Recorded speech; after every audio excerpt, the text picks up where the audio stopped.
The Hoodsbrough Hostilities, Part 5. Sergeant Smith Strikes Again. Tree Surgeon Trevor was in a somewhat irritable mood. His henchman had been given a good hiding by the Hoodsbrough police. Trevor himself had avoided this fate, but only by running away as fast as his legs could carry him. The reputation he had previously earned was in tatters, and he felt certain that people were laughing at him behind his back. Trevor brooded on the situation and decided that it was intolerable. Action was required, not only to restore his own social standing and self-esteem, but also to re-establish access to the railway hotel, and hence to his customer base.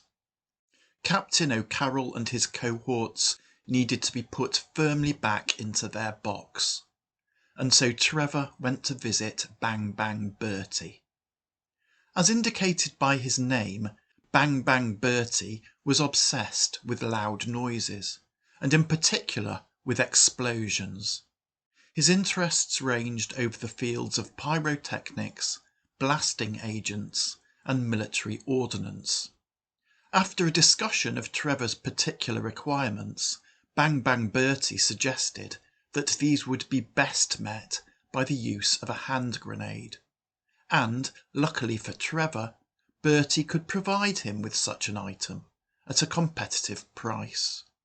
The two gentlemen shook hands, and the transaction was completed. The next challenge that Trevor faced was a staff shortage. Punchy Pete was still suffering from concussion. Ernie the Ox had been convicted of shoplifting and was currently serving a short prison sentence. That only left Fred the Fella, who had now recovered from the lacerations inflicted on him by Bella Salmonella. Luckily for Trevor, Fred was fed up of people teasing him about the fact that he had been cut to pieces by a slender female, and was very keen to engage in an act of manly violence, which he hoped would curtail this ribbing. Captain O'Carroll had received much public acclaim for putting an end to the criminal depredations of Joe Rando's boys, acclaim which he very much appreciated. He milked this for all it was worth by leading daily police patrols through the town centre, past the railway hotel, the scene of his great triumph. And so it was that one grey afternoon Captain O'Carroll paraded past the railway hotel in his freshly pressed uniform, prepared to protect the public with the automatic pistol he held in his pudgy fist. He was flanked by Sergeant Smith and Constable Daly, truncheons at the ready. Bringing up the rear was Constable Murphy, with his trusty rifle. Fred the Fella was lurking in the car park behind the railway hotel. As the policeman marched past the front door of that establishment, he emerged from hiding and stepped into the street behind them, announcing his presence by brandishing his axe above his head and shouting abuse at policemen in general and Captain O'Carroll in particular. This flurry of personal invective rather flustered Captain O'Carroll, who was accustomed to more deferential treatment. He did not know how to react to being called a fat pig, but his subordinates had no such doubts. Fred the Fella had to be taught some manners. Constable Daly ran at Fred, truncheon swinging. Fred sidestepped, but only to be confronted by Constable Murphy, who used the butt of his rifle to deal Fred a resounding blow. Fred staggered back, dazed and confused. Standing at the corner of the street, Sergeant Smith had been nodding in approval at the decisive actions of the two constables. Alongside him, watching the fight, was Captain O'Carroll, who had largely recovered his composure. Until, that is, Tree Surgeon Trevor popped up behind him on the far side of the road, questioning his parenthood and requesting that he come and collect what was coming to him. Captain O'Carroll declined this request. He preferred not to approach Tree Surgeon Trevor too closely. But Sergeant Smith had no such qualms.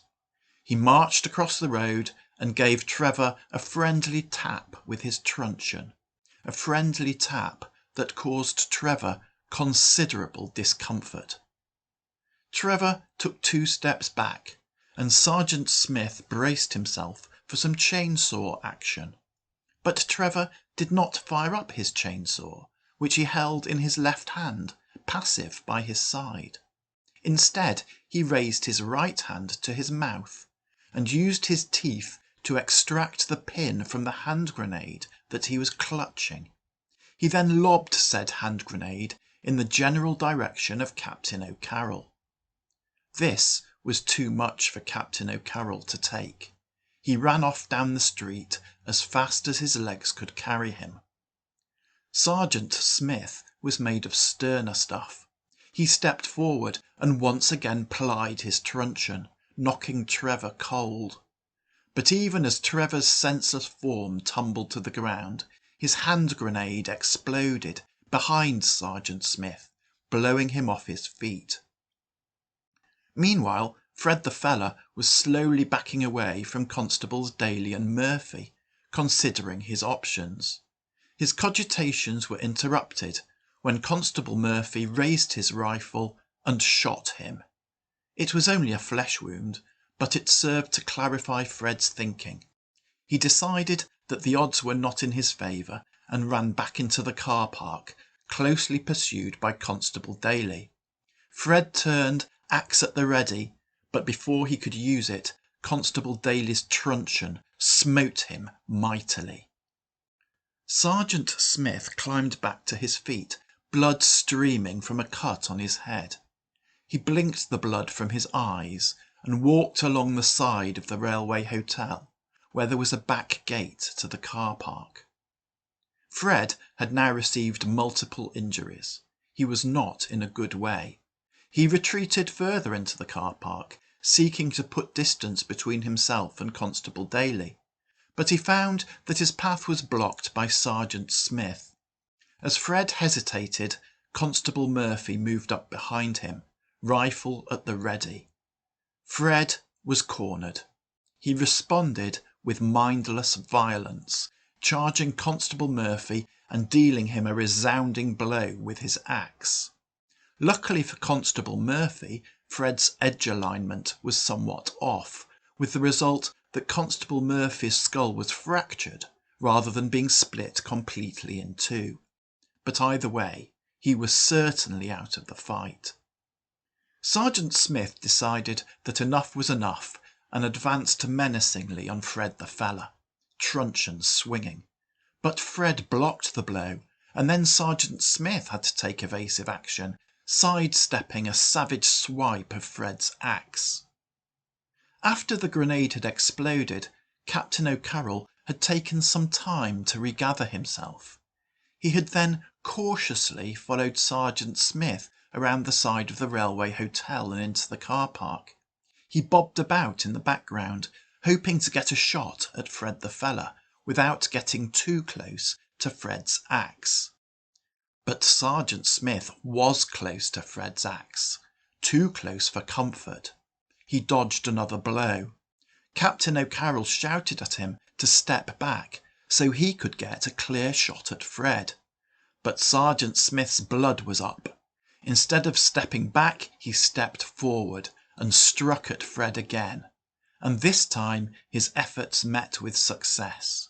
Fred the Feller fell. The fight was finished.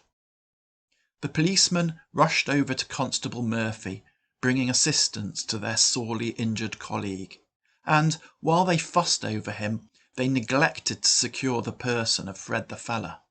The result was that a groggy Fred was able to crawl unnoticed out of the car park into the street, where he found an equally groggy Tree Surgeon Trevor, and the pair of them slipped ignominiously away, having succeeded only in making themselves the laughingstock of the Hoodsbrough underworld.